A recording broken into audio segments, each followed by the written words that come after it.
মহাধুমধামের সঙ্গে শেষ হলো পাণ্ডবেশ্বরের তৃণাঙ্কুর উৎসব। এই উৎসবের শেষ দিনে প্রায় 10,000 ভক্তদের নরনারায়ণ সেবা করা হয় এবং পাণ্ডবেশ্বরের বিধায়ক নরেন্দ্রনাথ চক্রবর্তী সাধারণ মানুষের উদ্দেশ্যে অ্যাম্বুলেন্স পরিষেবার উদ্বোধন করেন। গত 7 দিন ধরে চলছে তৃণাঙ্কুর উৎসব। অনুষ্ঠানের সূচনা লগ্নে সমাজের গুণীজনদের সংবর্ধনা দেওয়া হয় এবং পুজো শুরুর দিন মহাধুমধামের সাথে শোভাযাত্রার মাধ্যমে মায়ের ঘট আনয়ন এবং পূজার যজ্ঞ অর্চনা করা হয়। এই তৃণাঙ্কুর উৎসব ঘিরে ছিল পাণ্ডবেশ্বরে মানুষের চরম উন্মাদনা। এই উৎসবের শেষ লগ্নে বিশ্বখ্যাত দুই গায়িকা অদিতি দাসমুন্সী এবং ইমন চক্রবর্তীকে দিয়ে সাংস্কৃতিক প্রোগ্রামের আয়োজন করা হয়। বিধায়কের অনুপ্রাণিত স্বেচ্ছাসেবী সংস্থা তৃণাঙ্কুরের পক্ষ থেকে উদ্বোধন করা হলো অত্যাধুনিক অ্যাম্বুলেন্স পরিষেবা।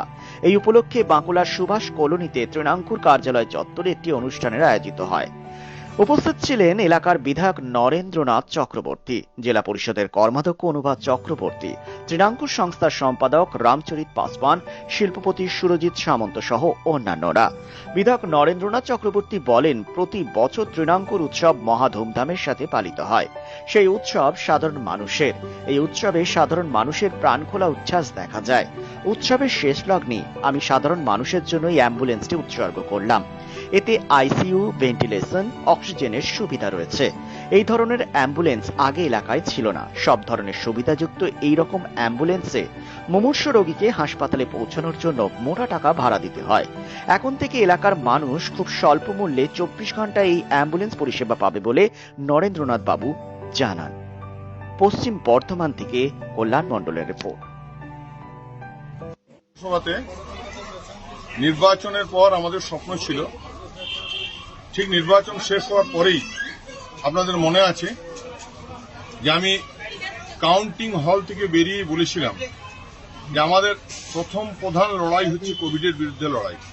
কারণ সে সময় সারা পশ্চিমবাংলা তথা ভারতবর্ষ, সারা পৃথিবী কোভিড আক্রান্ত ছিল এবং সে সময় পাণ্ডবেশ্বরের মানুষকে আমি দায়বদ্ধতা ছিল যে তাদেরকে কোভিডের হাত থেকে রক্ষা করা। সেই জন্য আমরা বিভিন্ন সংস্থার কাছে সাহায্য চেয়েছিলাম এবং তারা আমাদের ডাকে সাড়া দিয়ে এখনো পর্যন্ত প্রায় 6টি অ্যাম্বুলেন্স আমরা পেয়েছি। বিভিন্ন গ্রাম পঞ্চায়েত এবং বিডিও অফিসে সেই অ্যাম্বুলেন্সগুলি দেওয়া হবে এবং আজকেও SK Samanta and co private limited এর আমাদের সামন্ত সাহেব, তিনি আমাদের হাতে আমাদের তৃণাঙ্কুর যে অ্যাম্বুলেন্স সার্ভিস, যে স্বাস্থ্য পরিষেবা দেয় মানুষকে, এনজিও একই সংস্থা, তাদের হাতে এই অ্যাম্বুলেন্সটি তুলে দিলেন। এই এলাকায় অ্যাম্বুলেন্স অনেক আছে, কিন্তু আইসিইউ এবং ভেন্টিলেশন অ্যাম্বুলেন্সের অভাব ছিল। আইসিইউ বা ভেন্টিলেশন অ্যাম্বুলেন্সের জন্য আমাদেরকে কলকাতা বা দুর্গাপুরে মুখাপেক্ষী হয়ে থাকতে হতো। আজকে এই এলাকার মানুষের সেই অনেক দিনের চাহিদার পূরণ হলো, আমরা তাদেরকে ধন্যবাদ জানাই এবং সেই সঙ্গে এই অ্যাম্বুলেন্সটি আজ থেকে মানুষের সেবায় তুলে দেওয়া হলো।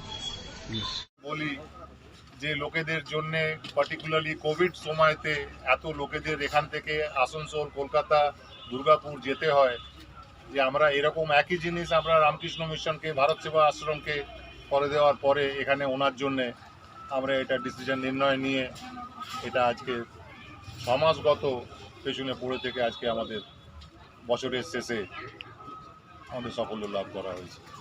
এটাই অনুরোধ লোকেদের জিনিস তৈরি করা। যেমন দাদা বললেন, আমরা যেহেতু কার্যকর্তা, আমরা অনেক জিনিস তৈরি করি, কিন্তু মেনটেন করা একটা বিরাট বড় রেসপন্সিবিলিটি।